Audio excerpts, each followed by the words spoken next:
అలాగే మరొక శ్లోకం, ఇవాళ ఆరోగ్యాలు చాలామందికి బాగుండడం లేదు.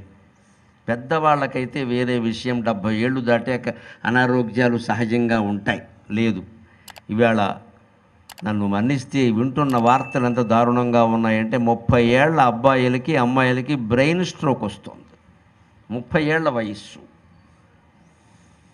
నాకు తెలిసిన 20 ఏళ్ల అమ్మాయి గుండెపోటు వచ్చి చచ్చిపోయింది. గుండెపోటు, ఊరికే వాకింగ్ చేస్తూ, మేడ మీద వాకింగ్ చేస్తుంది, గుండెపోటు వచ్చి కూలిపోయింది. 20 ఏళ్ళు. ఈ అనారోగ్యాలకు కారణం అండి, తినకూడని తిళ్ళు తింటున్నారు, చెయ్యకూడని పనులు చేస్తున్నారు, ముందు లేవవలసిన సమయానికి లేవట్లేదు. అన్నిటికంటే ముఖ్యంగా డి విటమిన్ లోపం చాలా ఉంది. డి విటమిన్ గురించిన అద్భుత శ్లోకం ఏమిటో తెలుసా? అదొక్కటే కాదు, ఆరోగ్యం బాగుండాలంటే యువతీ యువకులందరూ సేవించవలసినవి ఏమిటో తెలుసా? వృద్ధార్కోహో మధూమశ్చ, వృద్ధార్కోహో మధూమశ్చ, బాలస్త్రీ నిర్మలోదకం, బాలస్త్రీ నిర్మలోదకం, రాత్రౌ క్షీరాన్న భుంక్తేశ్చ, రాత్రౌ క్షీరాన్న భుంక్తేశ్చ, ఆయుర్వృద్ధిర్దినే దినే. ఎప్పుడు సాయంకాలపు ఎండలో కూర్చోవాలి, ఉదయం కూడా కూర్చోవాలి. ఉదయం సూర్యుడిని చూడకూడదు ఎక్కువసేపు, సాయంకాలపు సూర్యుడిని కాస్త ఎక్కువసేపు చూడవచ్చు, చూడాలి. ఇవాళ సూర్యాస్తమయం సూర్యోదయం చూసేవాళ్ళు ఎవరున్నారు? మన మనస్సు వికసించలేదు, మన ఒంటి మీద ఎండ పడలేదు. ఇవాళ చాలామందికి వచ్చే రోగాలకి ప్రధాన కారణం డి విటమిన్ లోపం. డి విటమిన్ లోపం అంటే సూర్యకాంతి పడకపోవడం. నిత్యం ఏసీ రూముల్లో కూర్చుంటున్నారు, ఎప్పుడూ లైటు ఫ్యాను తిరుగుతూ ఉండాల్సిందే, ఏసీ కూడా. కృత్రిమమైన గాలి తప్పితే అసలు గాలి లేదు. కానీ మన శ్లోక సంపద, ప్రాచీన సుభాషితాల్లో ఏం చెబుతున్నారంటే, మనిషి ఏం సేవించాలంటే వృద్ధార్క, సాయంకాలపు సూర్యుడిని ఎంతసేపు చూడగలిగితే అంతసేపు చూడండి, పని మానేయండి. వర్క్ ఫ్రమ్ హోమ్ చేసుకునేవాళ్ళు కూడా 5:30 కాగానే మానేయండి. ఒక అరగంట రెస్ట్ అడగండి ఏదో రకంగా. ఆ అరగంట బాల్కనీ మీదకి వెళ్ళండి. దానికి బాల్కనీ అని పేరెట్టారంటే బాలురు కనే ప్రదేశం, చూసే ప్రదేశం. కనడం అంటే చూడడం, అదే బాల్కనీ అంతే.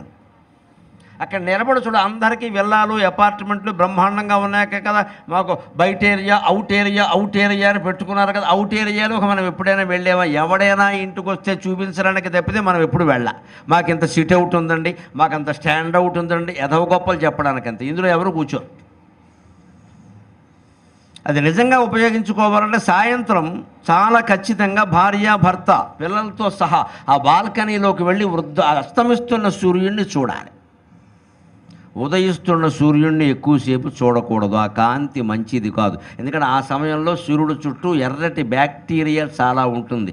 దాన్నే వేదంలో మందేహాది రాక్షసులు అన్నారు. మందేహాది రాక్షసులు అంటూ ప్రత్యేకంగా సినిమాల్లో రాక్షసులాగా ఇంతంత కూరలు వేసుకుని ఎవరు ఉండరు. మంద ఏక అంటే నెమ్మదిగా కీటకాల్లో ఉండి చిన్నగా ఉండి చిన్న చిన్న కోరికలతోనే బ్యాక్టీరియా రూపంలో ఆ సూర్యుడు కాంతి చుట్టూ వ్యాపించి ఉంటాయి. బ్రాహ్మణులు సంధ్యావందనం చేస్తూ చేసేటువంటి అర్ఘ్యప్రదానం ఉందే, గాయత్రీ మంత్రంతో సహా చేసే అర్ఘ్యప్రదానం ఉందే, ఈ అర్ఘ్యప్రదానం నుంచి వచ్చినటువంటి కిరణాలు, ఆ మంత్రశక్తికి సంబంధించిన కిరణాలు ఎన్ని కోట్ల మైళ్ళ దూరమైనా వెళ్ళి సూర్యుడు చుట్టూ ఉన్నటువంటి ఆ మందేహ రాక్షసుల్ని, ఆ బ్యాక్టీరియాని సంహరిస్తాయి. సంధ్యావందనం పక్కా శాస్త్రీయం. చేసేవాళ్ళు ఎవరూ మానకూడదు. 3 పూట్ల చేయవలసిందే, కనీసం 2 పూట్లైనా చేయవలసిందే. ప్రతి ప్రక్రియ శాస్త్రీయం. అదేదో బ్రాహ్మణులు చేసే పని వాళ్ళు చేసుకుంటారు, అది కూడా ఏదో గుడ్డి నమ్మకం కాదంటే అది పూర్తి శాస్త్రీయం. అర్ఘ్యప్రదానము చేయవలసిందే. కనీసం అర్ఘ్యప్రదానం చేసి ఒక అరగంట ప్రక్రియ ఉంటుంది. అంత ఓపిక లేకపోతే, అవకాశం లేకపోతే గాయత్రి మంత్రాన్ని 108 సార్లు జపించాలి ఖచ్చితంగా ఓ చోట కూర్చొని. వీలైనంత వరకు సంధ్యావందనం చేసే బ్రాహ్మణులను మీరు పూర్వం గమనించండి, అరుగుల మీద కూర్చునేవారు. అదే డి విటమిన్. ఉదయం కూర్చునేవారు, అక్కడ కూర్చున్నారు. ఉదయకాలపు సూర్యుడిని నేరుగా మనం కళ్ళతో చూడకూడదు, కానీ మన వీపు మీద కాంతి పడాలి. పొద్దున పత్రిక చదివే, దినపత్రిక చదివే అలవాటు ఉన్నవాళ్ళు, పెద్దవాళ్ళు ముఖ్యంగా ఎండలో వేసుకోండి. కాస్త ఎండ తగిలేలా వేసుకోండి. ఎండ పేపర్ మీద పడాలి, మన కళ్ళ మీద పడకూడదు. ఎండ పేపర్ మీద పడాలి. లైటు కానీ ఏ రకమైన లైటింగ్ కాంతి అయినా మన వెనక నుంచి ముందున్న పుస్తకం మీద పడాలి, మన మీద పడకూడదు. ఫోటోగ్రఫీ అయినా అంతే. ఈ లైటింగ్ నా మీద పడుతుంది కాబట్టి నా ఫోటో అందులో వస్తుందండి. ఈ లైటింగ్ అటు తిప్పి కెమెరా మీద పెట్టారనుకో, ఏ ఉండదు, మబ్బులు ఉంటాయి ఇక్కడ. అందుకే ఈ 2 లైట్లు నాకు పెట్టారు. మాకు ఇది మామూలు వ్యవస్థ కాదండి. ఈ రెండింటి మొత్తం నాలో ఉండే శక్తిని సగం లాగేస్తాయి. ఫ్లడ్ లైట్ కదా, వరదే, నాకు వరదే, ఇది కాంతి వరద. కానీ తప్పదు, ఈ ఫోటోగ్రఫీ సరిగ్గా రావాలంటే అంత కాంతి పడితే నా ముఖం స్పష్టంగా అందులో వస్తుంది. రేపు ప్రపంచం అంతా చూస్తారు. అంచేది మనం కూడా పుస్తకాలు చదివినా, పత్రికలు చదివినా, ఏం చదివినా, ఫోన్ చూసినా సరే వెనకాల నుంచి కాంతి ఫోన్ మీద పడాలి, మన కళ్ళ మీద కాంతి పడకూడదు. అలా కూర్చోవాలి, కూర్చునేటప్పుడే. అప్పుడు మందంగా పడుతుంది కాంతి, అప్పుడు మనకు ఆరోగ్యం బాగుంటుంది. అంచేది సాయంకాలపు సూర్యుడిని చూడాలి, అప్పుడు వాకింగ్ చేయాలి ఎక్కువసేపు. ఉదయం నడక కంటే సాయంత్రం నడక చాలా మంచిది. నిజానికి ఉదయం నడక చాలా పనులకు ఆటంకం, ఆడవాళ్ళకి ముఖ్యంగా తెలుసు. ఈ వాకింగ్ ఎడతారు, 1 గంట చేసి వస్తారు, ఆ తర్వాత సస్తారు ఆ వంట తేవలక. ఇదివరకైతే ఈ గొడవ ఉండదు కదా, తెల్లారకట్టు లేచి ముందు వంట పనిలోనే పడేవారు. ఇంత కాఫీ పడేసి ఆయిల్ పడితే కానీ పని నడవదుగా, అందుకని ఓ చుక్క తాగేసేసి శుభ్రంగా. మా ఇంట్లో కూడా చూసేవాడిని నేను. మా అమ్మగారు వాళ్ళు కూడా ముందు లేవగానే తాగేసేవారు. తర్వాత మా నాన్నగారు చలోక్తిగా ఏమనేవారంటే, అయ్యో మొగుడు కంటే ముందు తాగుతున్నామంటే, మొగుడుతో 2వ సారి తాగితే ఆ పాపం పోతుంది అనేవారు. గొడవ లేదు, 2వ సారి మళ్ళీ తాగేవాళ్ళు. పని చేసేవాళ్ళకి ఏదో పడాలి కదండి. మరి మగాళ్ళు ఏమైనా పని చేస్తారా, బయట కూర్చుంటారు. ఆడవాళ్ళు పని చేస్తారు, పనిలో దిగాలి. వీళ్ళందరికీ క్యారేజీలు సిద్ధం చేయాలంటే కాస్త పడాలి. టిఫిన్ తినడానికి మనసు ఒప్పదు, ఎందుకంటే దేవుడికి నైవేద్యం పెట్టలేదు కదా. అందుకని కాఫీ అయినా 2 సార్లు తాగకపోతే అలాగే తాగాలి, తప్పదు. ఈ పనులన్నీ చేసుకుని వీలైతే సాయంత్రం నడవడం చాలా మంచిది. కాస్త ప్రశాంతంగా ఉండే చోటుకి వెళ్ళి, లేదా మన ఇంట్లో మనమైనా వీలైతే వృద్ధార్కుడు కనపడేలా ఉండాలి. అంతేకాదు యువతరం నేర్చుకోవాలి ప్రత్యేకంగా. ఎక్కడ యజ్ఞం జరిగినా సరే మీరు వెళ్ళండి. మీకు ఏమీ అర్థం కాకపోయినా సరే దూరంగా కూర్చోండి, ఆ పొగ పీల్చే ప్రయత్నం చేయండి. హోమధూమశ్చ, హోమంలో ఎప్పుడు మామూలు వేప కొమ్మలు, తుమ్మ కొమ్మలు పట్టుకొచ్చి పాడారు. ఇక్కడ మర్రి, మారేడు, జువ్వి మొదలైన వృక్షాల కొమ్మలన్నీ, అవన్నీ మెడికల్ ప్లాంట్స్, ఔషధపు మొక్కలు అంటారు వాటిని. అది కూడా వనస్పతి వృక్షాలు. ఎక్కువ భాగం పువ్వులు పుయ్యకుండానే కాయలు కాస్తాయి, వాటిని వనస్పతి అంటారు. దాని నుంచే డాల్డా తయారు చేస్తారు, అందుకే డాల్డాని వనస్పతి అంటారు. ఆ వనస్పతి వృక్షాలకు సంబంధించిన సమిధలు యజ్ఞంలో వేస్తారు. ఆ యజ్ఞం తాలూకు ధూమాన్ని పీలిస్తే మంచిది. ఇవాళ యజ్ఞ ధూమం ఆగిపోయింది, అదో సిగరెట్ల పొగ పెరిగింది. ఇక్కడ ఆరోగ్యకరమైనవన్నీ పోయి అనారోగ్యకరమైన వచ్చాయి. యువకులు ఎప్పుడు యజ్ఞం జరుగుతుంటే పెళ్ళి అయిన వాళ్ళు కాని వాళ్ళు కూడా అక్కడికి వెళ్ళి కాస్త దూరంగా పురోహితుల అనుమతి తీసుకుని కూర్చుని యజ్ఞం జరుగుతున్నంతసేపు హోమధూమాన్ని పీలిస్తే ఆ ధూమం లోపలికి వెళ్ళి లోపల ఉండే దోషాలన్నీ తొలగిస్తుంది. ఇంకొక మాట చెబుతున్నా, పెళ్ళైన కొత్త దంపతులు యజ్ఞం జరుగుతుంటే వీలైనంత దగ్గరగా కూర్చుని హోమధూమాన్ని పిలిస్తే ఇవాళ సంతానం లేకపోవడం అనేది ఉండదండి. సంతానాన్ని కలిగించే ద్రవ్యాలన్నీ అందులో ఉంటాయి. పూర్వం పుత్రకామేష్టి చేసినప్పుడు ఎలా జరిగేది? దశరథుడు పుత్రకామేష్టి చేశాడు, పాయసం వచ్చింది, యజ్ఞపురుషుడు వచ్చాడు. అదంతా పౌరాణికమైన వ్యవహారం. ఇక్కడ వాస్తవంగా ఏం జరుగుతుందంటే, పుత్రుడు పుట్టడానికి అవసరమైన హార్మోన్లు తండ్రిలోనూ తల్లిలోనూ వృద్ధి చెందే విధంగా ఆ హార్మోన్స్కి సంబంధించిన కట్టెలే అందులో వాడతారు. అక్కడి నుంచి పొగ వస్తుంది. అది దశరథుడు, కౌశల్య, మిగిలిన 3 భార్యలు కూడా సేవించారు. ఆ సేవించడం వల్ల కలుగుతుంది ఈ పాయసం. అది ఒక ఆయుర్వేద ఔషధం. అది 3 భార్యలకి ఇచ్చాడు పనిగట్టుకుని ఆయన. ఆ 3 భార్యలు సేవించారు, వారికి సంతానం కలిగింది. అంచేత పుత్రకామేష్టి పక్కా నిజం, అది శాస్త్రీయం. అది ఇవాళ అటువంటి యాగాలు మనం చేయకపోయినా జరుగుతున్న చోటుకి వెళ్ళి కాస్త అక్కడ కొత్త దంపతులు కూర్చుని ఆ ధూమసేవ చేస్తే, ధూమపానం చేస్తే అక్కడ అద్భుతంగా ఉంటుంది. వృద్ధార్కో హోమ ధూమశ్చ. అంతేకాదు ఇంకో మాట ఇవాళ చాలామందికి నచ్చదు, కానీ నచ్చని మాటలు చెప్పడమే నాకు నచ్చుతూ ఉంటుంది. బాల స్త్రీ ఖచ్చితంగా పెళ్లి చేసాము అంటే మగాడికి ఆడదానికి 5 ఏళ్ళు కనీసం తేడా ఉండాలి. ఇవాళ సేమ్ ఏజ్ గ్రూప్ కాబట్టే తొంసుంటా గొడవలు అయిపోతున్నాయి. ఇక్కడ ఎవరినెవరు లెక్క చేయరు. నువ్వు 30 నేను 30, ఏంటట నువ్వు బీటెక్ నేను బీటెక్, నువ్వు టీసీఎస్ నేను ఇన్ఫోసిస్, ఏంటట కొట్టాయి దెబ్బ అంటే ఇవాళ మావిడాకులు రేపు విడాకులు. కనీసం ఇదివరకు ఏం చెప్పేవారంటే, మొగుడంటే పెద్దవాడు కదమ్మా, వాడి మాట వినమంటూ అవునని ఒప్పుకునేవారు. ఇప్పుడు ఏం లేదు, ఆడపిల్ల పెద్ద అయ్యుండుకు చేసేసుకుంటున్నారు. ఇక్కడ చాలా తప్పండి అది, చాలా తప్పండి అది. అందుకే పాపం వెనకటికో తండ్రి ఇలాగే పిల్లాడిని నేను ప్రేమించాను అంటుంటే అది కులాంతరం, ఈయనకి ఇష్టం లేదు. అందుకని ఎలా కాదందామంటే వాడు ఊరేసుకుంటా ఏదో అంటున్నాడు. ఇక్కడ ఎలా కాదందామని చూస్తే ఆయనకు బ్రహ్మాస్త్రం దొరికింది. ఏమిటి? ఆ అమ్మాయి వీడికంటే 2 ఏళ్ళు పెద్దది అది చెప్పచ్చు కదా, అంగీకరిస్తాడు కదా. ఊరి అని నాకు ఇష్టమే నాన్న, కానీ ఆ అమ్మాయి నీకంటే 2 ఏళ్ళు పెద్దది అన్నాడు. దానికేముంది నాన్నగారు 2 ఏళ్ళు ఆగుదాం అన్నట్ట. ఇప్పుడు ఈ మూర్ఖుణ్ణి చేసుకుంటే అమ్మాయి ఏం కాపురం చేస్తుందో ఆలోచించాలి. ఇక్కడ నీకంటే 2 ఏళ్ళు పెద్దదరా, పనికిరాదురా ఏదంటే దానికేముంది, 2 ఏళ్ళు ఆగుదాం అంటే 2 ఏళ్ళలో వీడు పెరుగుతాడు, ఆవిడ పెరగదా? ఇటువంటి వాడిని చేసుకుంటే అలాగే ఉంటుంది. ఇంకా ఖచ్చితంగా వయోభేదం ఉండి తీరవలసింది. అది కూడా కనీసం 5 ఏళ్ళు, ఇంకా ఎక్కువ ఉన్నా మంచిదే. సంతానం కలగకపోవడంలో ఇది కూడా ఉందండి. అందుకే బాల స్త్రీ పురుషుడి కంటే చిన్నదై ఉండాలి స్త్రీ, అప్పుడే చక్కని సంతానం కలదు. పూర్వం 10 ఏళ్ళు 15 ఏళ్ళు ఎడ ఉన్నవాళ్ళు కూడా ఉండేవారు. గుణపాలు లాంటి పిల్లలు పుట్టారు. ఇప్పుడు అదే గుండు సూదులు కూడా పుట్టట్లేదు ఇప్పుడు. అది మనకి ప్రతిదానికి ఏమిటంటే ఇగో అడ్డం వచ్చింది. నాకంటే పెద్దవాడేంటి? నో. ఇంకో రహస్యం కూడా ఉందండి. ఆడపిల్లలు మగపిల్లలు చాలామంది వింటున్నారు కాబట్టి చెబుతున్నా. ఆడపిల్లకి 15 ఏళ్లకే యవ్వనం వస్తుంది.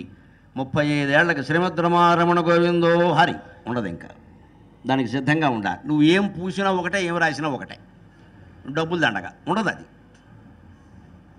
మగాళ్ళకి అలా కాదు. 30 ఏళ్ల వరకు యవ్వనం రాదు. 20 ఏళ్ళకి 25 ఏళ్ళకి వచ్చేదాన్ని యవ్వనం అనరు, దాన్ని నవయవ్వనం అంటారు. అంటే entering into the youth young age, నవయవ్వనం అంటారు. 25 ఏళ్ళు కూడా 30 వస్తేనే పరిపూర్ణ యవ్వనం మగాడికి. అది 60 ఏళ్ళ వరకు ఉంటుంది. 60 ఏళ్ళకి కూడా సంతానం కలిగిన వాళ్ళు చాలామంది ఉన్నారు. ఆడవాళ్ళు కాదు, మగవాళ్ళు. మగవాళ్ళకి 60, ఆడవాళ్ళకి 30 ఉన్నా సరే, 40 ఉన్నా సరే సంతానం కలిగింది. ఇది ఆయుర్వేద రహస్యం, వైద్య రహస్యం, శాస్త్ర రహస్యం. ఇది కూడా దాన్ని ఏమీ పట్టించుకోకుండా పెద్ద చిన్న భేదం ఏమీ లేకుండా పెళ్ళిళ్ళు చేసి పారేస్తున్నారు. సంతానాలు కలగమంటే ఎక్కడి నుంచి కలుగుతాయి? ఏ రకమైన ఆనందాలు ఉండవు.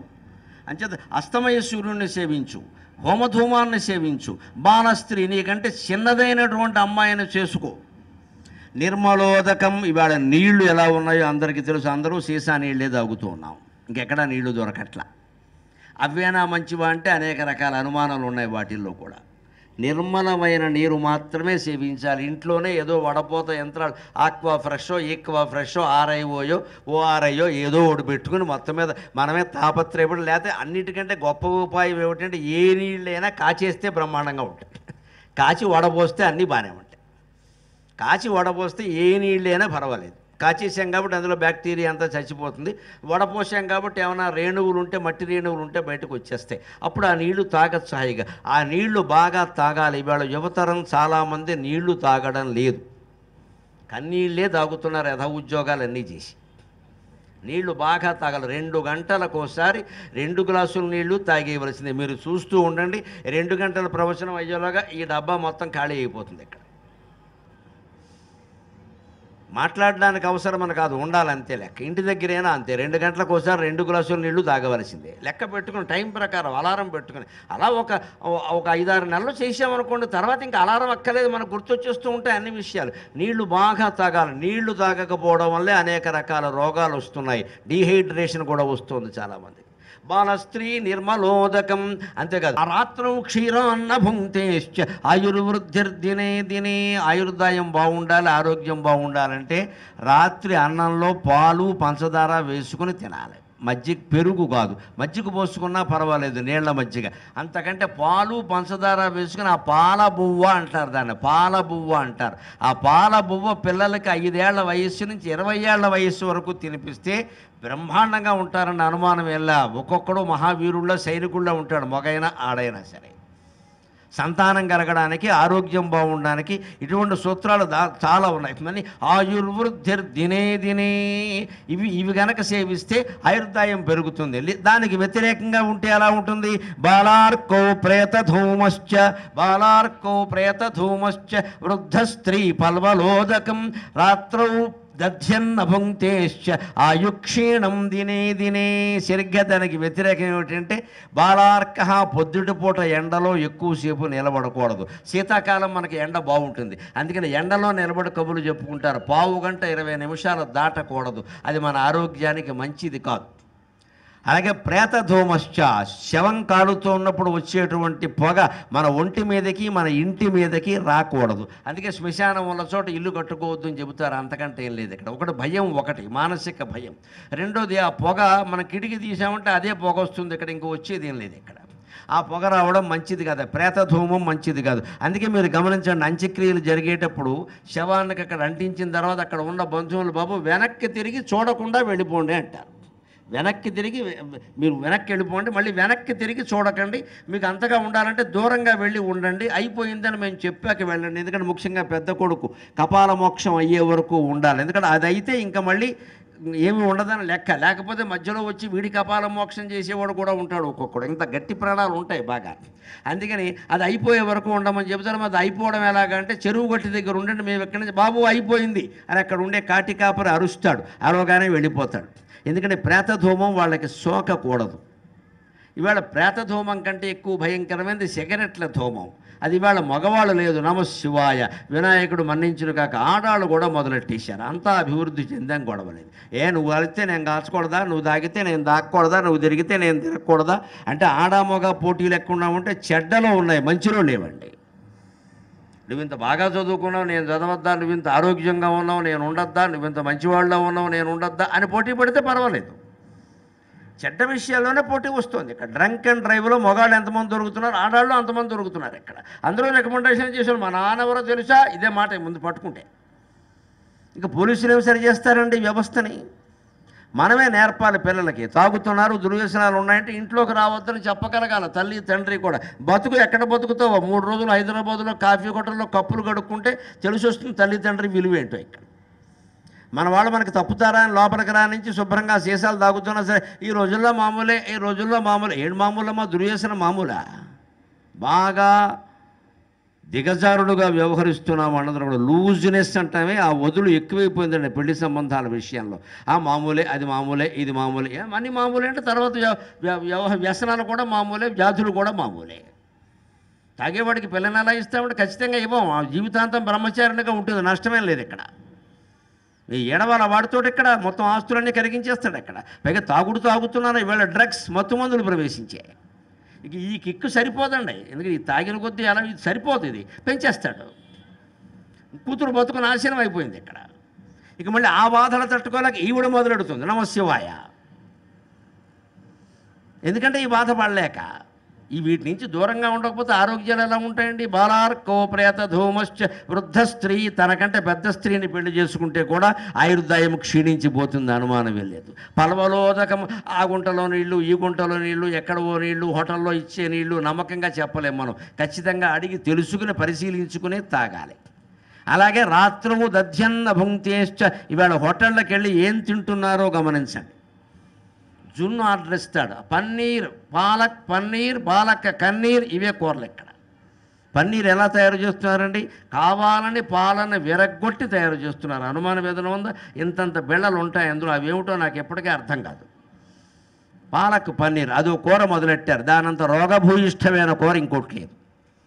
పనిగట్టుకుని అసలు పాలు సహజంగా విరిగితే వచ్చే జున్ను తినడమే దోషం అన్నారు. అది అందరికీ అరగదు, జున్ను అందరికీ అరగదు. ఆ లేగదూడ పాలు అలా ఉన్నప్పుడు ఆ జున్ను ఆ 2-3 రోజుల పాటు దాన్ని తెలగని వాడు పెద్ద మోగాడు. అసలు వాడికి అరగాలంటే, అరిగితే మంచిది, అరగకపోతే ఇబ్బంది. అలాగని పనిగట్టుకుని పాలను విరగొట్టి జున్ను బిళ్ళలు తయారు చేసి దాంతోటేమో తోటకూర కలిపి, గోంగూర కలిపి, పాలకూర కలిపి, పాలక్ పన్నీరు, గోంగూర కన్నీరు అంటే ఏంటది?